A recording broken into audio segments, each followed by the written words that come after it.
Hello guys, welcome to my channel tasty task in Hindi. आज हम बनाने वाले हैं मिस्री की रोटी। मैं आपको एक स्पेशल टिप के साथ में ये मिस्री रोटी बनाना सिखाऊंगी, तो आप वीडियो को एंड तक ज़रूर देखना। ये रोटी खाने में बहुत ही ज़्यादा टेस्टी लगती है और बहुत ही इजी तरीके से बन जाती है। बस आपको थोड़ी सी सावधानी रखने की ज़रूरत होती है। मैं आपको बहुत ही सॉफ्ट और बहुत ही टेस्टी ये मिस्री की रोटी बनाना सिखाऊंगी। हम यहाँ पर मैदे की नहीं, आटे की मिस्री की रोटी बनाएंगे जो बहुत ही हेल्दी होगी, बिल्कुल हेल्दी होगी। यहाँ पे मैं 1 कटोरी आटा लूँगी जो मैंने गेहूँ का लिया है। यहाँ पे लूँगी आधी कटोरी पीसी हुई शक्कर।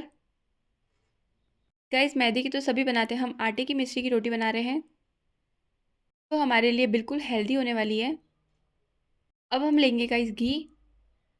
घी यहाँ पे हम 1 कटोरी लेंगे। बस सिर्फ इन 3 इंग्रेडिएंट के साथ में हम ये मिस्री की रोटी बनाएंगे। यहाँ पे हम एक बर्तन लेंगे, फिर उसके अंदर हम आटा ऐड कर देंगे। आपको पूरा आटा इसके अंदर ऐड कर देना है। फिर हम इसके अंदर पूरी हमारी जो शक्कर है पीसी हुई उसको ऐड कर देंगे। फिर इनको अच्छे से मिक्स कर लेंगे। गाइस, आपने अभी तक मेरे चैनल को सब्सक्राइब नहीं किया है तो प्लीज़ मेरे चैनल को सब्सक्राइब कर देना और पास में जो बेल आइकन है उसको ज़रूर प्रेस करना। और अगर मेरी वीडियो अच्छी लगे, हेल्पफुल लगे, तो प्लीज़ मेरी वीडियो को एक लाइक भी दे देना। कुछ बिल्कुल फ्री है। अब हम क्या करेंगे, इसके अंदर हमारे पास में जो घी है उसको ऐड करेंगे। घी को हम पूरा ऐड नहीं करेंगे, उसको थोड़ा थोड़ा करके ऐड करेंगे। और अब हम इसका जो है वो आटा लगाएंगे।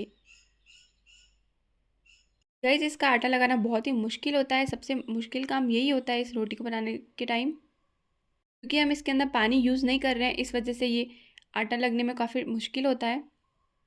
तो हम यहाँ पे क्या कर सकते हैं, थोड़ा सा दूध ले सकते हैं। तो मैं यहाँ पे थोड़ा सा दूध ले लूँगी, उसको ऐड करूँगी, फिर इस आटे को लगाऊंगी तो ये आटा लगाना थोड़ा इजी हो जाएगा। आप देख सकते हैं कि दूध को ऐड करते ही इसको मिक्स करना इजी हो गया है। देखिए, पूरा अच्छे से मिक्स नहीं हुआ है तो अभी हम इसके अंदर और घी ऐड करेंगे।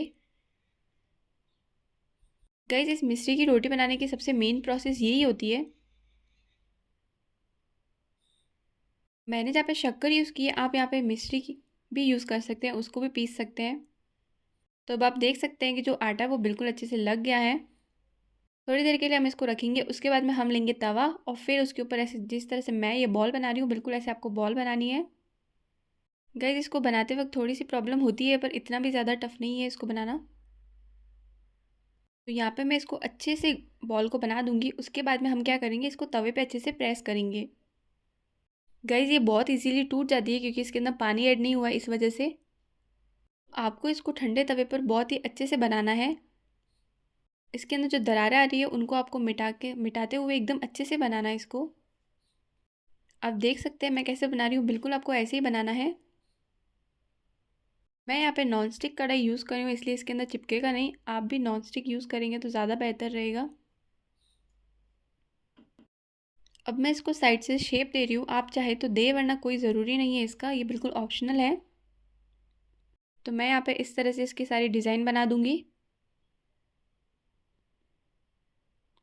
यहाँ पे आप देख सकते हैं कि हमारी जो फर्स्ट रोटी है वो तवे पर अच्छे से बन गई है। अब हम इसको पकाएंगे, तो अब हम इसको गैस पे रखेंगे। फिर हम इसको एकदम मीडियम फ्लेम पे रखेंगे और उसके बाद में जो हमारे पास में बादाम है उसको हम इसके ऊपर चिपका देंगे। बादाम डालना भी बिल्कुल ऑप्शनल है गाइस, अगर आपके पास में कोई भी ड्राई फ्रूट आप उसको डाल सकते हैं, ऐसा कोई ज़रूरी नहीं है। अगर आप नहीं ऐड करेंगे तो भी चलेगा। तो यहाँ पे मैंने सारे अच्छे से डेकोरेट कर लिया है इसको। रोटी के अंदर थोड़ी सी दरार आ गई है, उसको मैंने हाथ से सही कर दिया है। आपको बिल्कुल ऐसे सही कर देना है। फिर आपको क्या करना है कि इसके ऊपर ढक्कन देना है।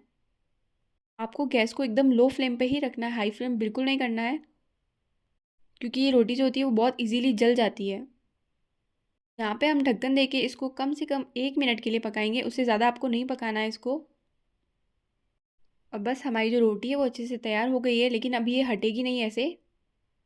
इसमें सबसे ज़्यादा ध्यान आपको यहीं पे रखना होता है कि आप रोटी को इसको अब ऐसे हटा नहीं सकते तवे से। आपको इस रोटी को हटाने के लिए वेट करना पड़ेगा। जब तक ये रोटी पूरी तरह से ठंडी नहीं हो जाती तब तक आप इस रोटी को इस तवे से नहीं हटा सकते।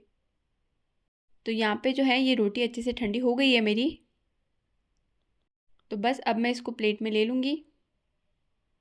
और ये देखिए गाइस, हमारी जो मिस्री की रोटी है वो एकदम परफेक्ट तरीके से बनके रेडी है। ये एकदम अच्छे से ठंडी हो जाएगी तब ये एकदम कड़क हो जाएगी। वीडियो अच्छी लगी हो तो प्लीज़ लाइक कर देना, चैनल को सब्सक्राइब कर देना। Okay bye.